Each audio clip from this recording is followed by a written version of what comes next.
Mga aswang na tumulong sa mga sundalo. Ito nga ba ay may katotohanan?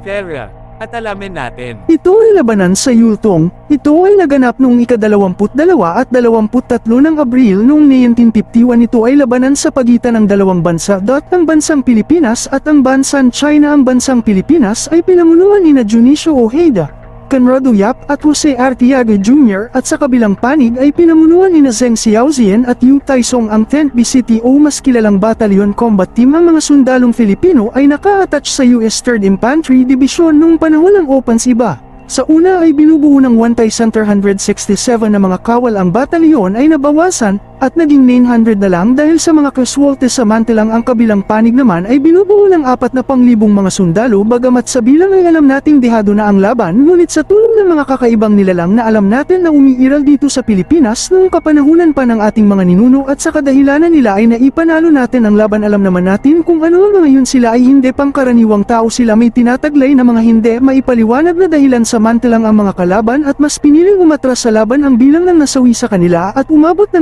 500. Subalit ang iba dito ay hindi na nahanap ang mga bangkay o natagpuan at ang mga sundalong Pilipino naman ay nalagasan ng 12 miyembro. Ang kwento ito ay talaga namang nakakahanga, ngunit ito ay wala pang kasiguraduhan. Ngunit alam natin hanggang sa panahon ngayon sila ay umiiral. Hindi pa din namamatay ang kwento sa mga hindi maipaliwanag na mga nilalang. Kaya ikaw, kung nagustuhan mo ang ating kwento, mag-subscribe ka na at pindutin mo na din ang notification bell para lagi kang handa sa mga ilabas nating kwento.